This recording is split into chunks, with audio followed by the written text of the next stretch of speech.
The Korean War left the U.S. extremely sensitive about communist expansion in Asia. And in the mid-1960s, in a little-known corner of Southeast Asia, their new infantry superweapon, the space-aged M16, ended up battling its most deadly adversary, Russia's legendary AK47, weapon of choice of the North Vietnamese. Both sides felt they had the winning ideology, and the technology of the weapons was a simple reflection of their global ambitions. The prize, in other words, was the world.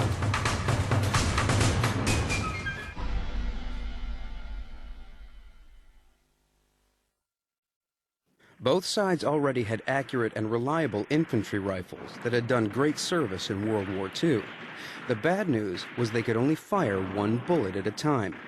To fill the air with lead, the submachine gun was the weapon of choice. But unlike the rifle, hitting a target beyond 50 yards was more luck than judgment. The assault rifle, half machine gun and half rifle, was designed to do the job of both.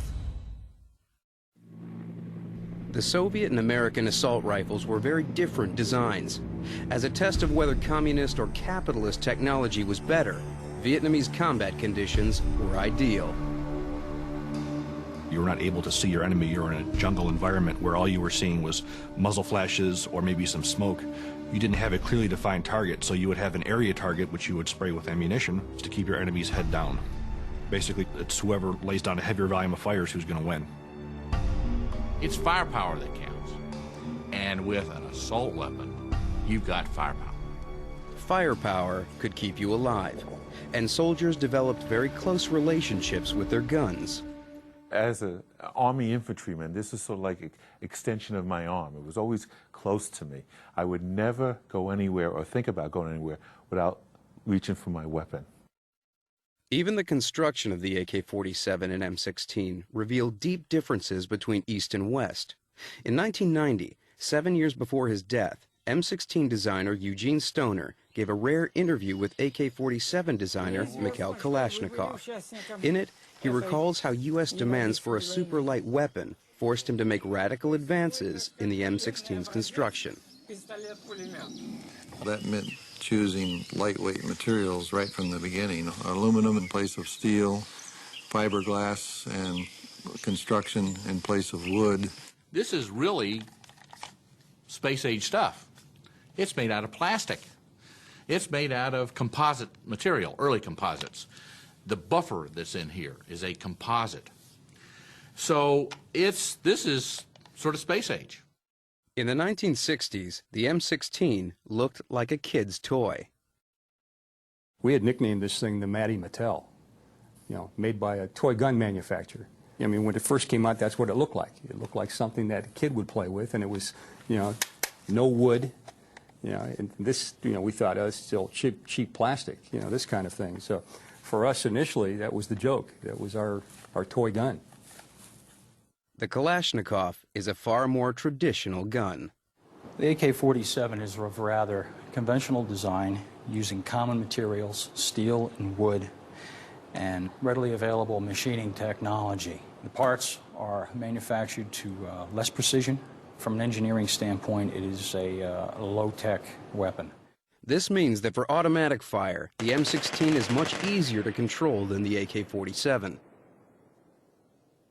Slowed down 14,000 times, it's clear that the kick or recoil of the high-precision M16 moves it very little. Not the AK-47. It's throwing itself around. Look at the end of the barrel. It's clearly flexing up and down. One reason for this wobbly performance is the way it works. What's happening when this is fired is, of course, the cycle rate's fairly high, and you've got a really big hunk of metal coming back, and it's slightly off-center. Not much, but slightly off-center. So this thing's coming back and then coming back forward, so you've got really two violent acts going on, and then if you have the round going off, you have a third violent act going on. The M16, on the other hand, this is a much smoother operating weapon. Consequently, the accuracy on this in full automatic fire is a lot better than is the AK. An easy round one to the M16, a higher precision weapon, and far easier to handle as a machine gun.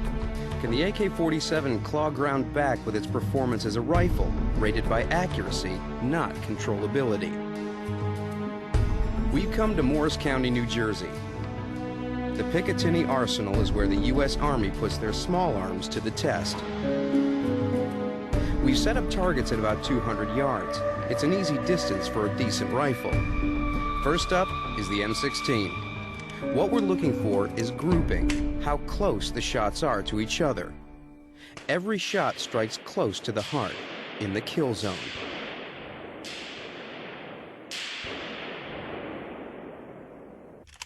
Now, the AK-47.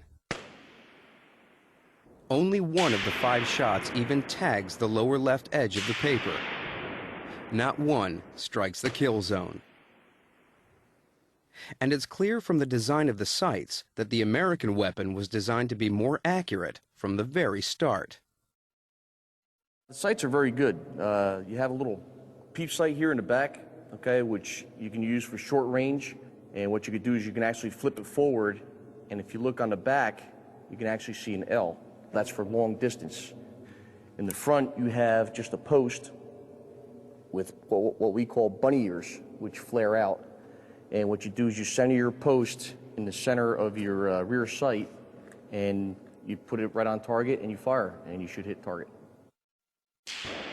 The AK sight is very crude.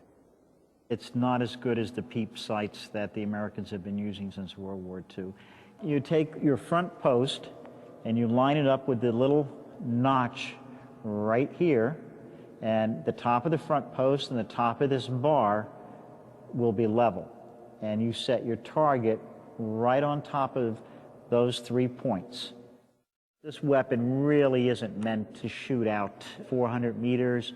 You've got to have really good ammunition, a good barrel, nice steady hand, a good eye, and no wind conditions to shoot out any distance like that. If you do hit somebody at that distance, it'll hurt, but you're not necessarily going to be able to do it every time.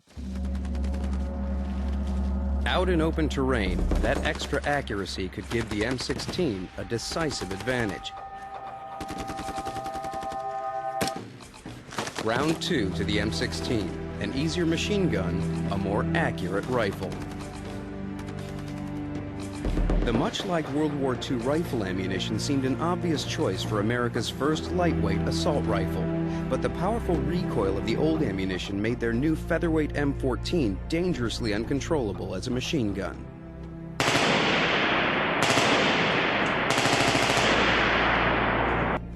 This is so light, you cannot control it.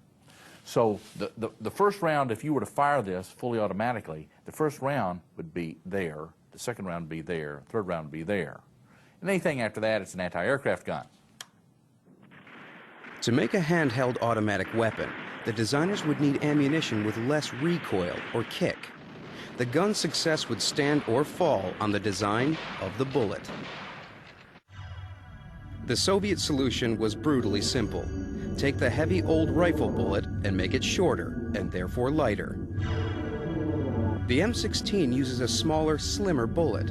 With far less recoil than the AK, the M16 gun can weigh barely 2/3 as much as the AK-47.